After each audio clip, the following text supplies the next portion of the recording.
क्या आपने कभी गौर किया है, एक वक्त था जब हमारे घर वाकई घर लगते थे। ड्राइंग रूम में बातें होती थी, ठहाके गूंजते थे, हर्षोल्लास होता था। यहां तक कि वो मीठी नोक झोंक और झगड़े भी होते थे जो घर को जिंदा रखते थे। लेकिन आज आज हमारे घरों में ना वो ठहाके हैं और ना ही वो झगड़े। आज बस सन्नाटा है। पूरा परिवार एक छत के नीचे इकट्ठे तो है, लेकिन हम साथ नहीं है। हर किसी का अपना कोना है और हर कोने में अपना फोन। मां फोन पर उंगलियां चला रही है, पिता स्क्रीन में झुके हुए हैं और आपका बच्चा, वो शरीर से तो सोफे पर बैठा है, लेकिन उसका दिमाग एक ऐसी डिजिटल दुनिया में है जहां से उसे वापस लाने की चाबी अब हमारे हाथ में नहीं रही। हम इसे गर्व से डिजिटल इंडिया कहते हैं, लेकिन मनोवैज्ञानिक इसे एक डरावना नाम दे चुके हैं, डिजिटल महामारी। एक ऐसी खामोश महामारी जो हमारे बच्चों का बचपन चुपचाप चुरा रही है। नमस्कार, मैं हूं परवेश बामल और आप देख रहे हैं दैनिक ट्रिब्यून।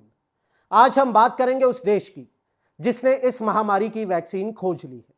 ऑस्ट्रेलिया ने एक ऐतिहासिक कानून लागू कर दिया है, social media ban for under 16।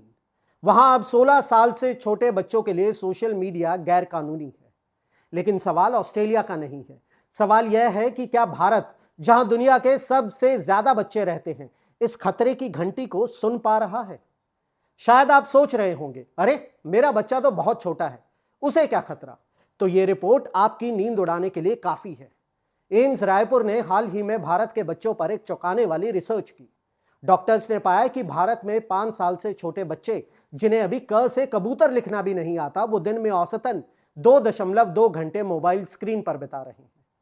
जरा सोचिए, वर्ल्ड हेल्थ ऑर्गेनाइजेशन कहता है कि इस उम्र में स्क्रीन टाइम 0 होना चाहिए, लेकिन हम खुद अपने हाथों से अपने बच्चों के विकसित होते हुए दिमाग को डोपामाइन का इंजेक्शन दे रहे हैं।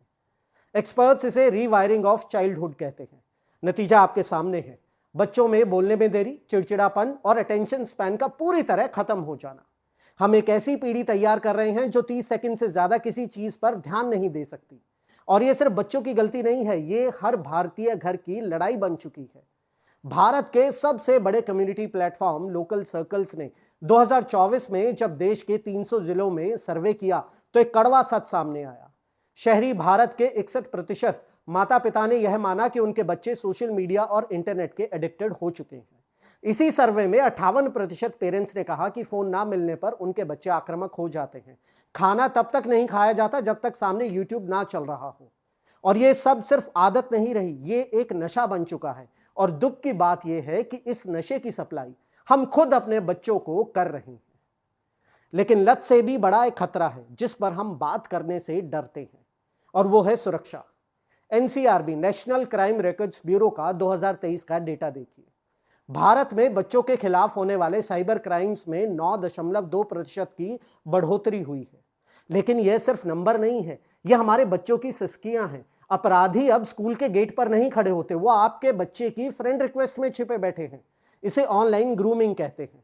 वो बच्चों से दोस्ती करते हैं, विश्वास जीतते हैं और फिर शुरू होता है ब्लैकमेलिंग का गंदा खेल।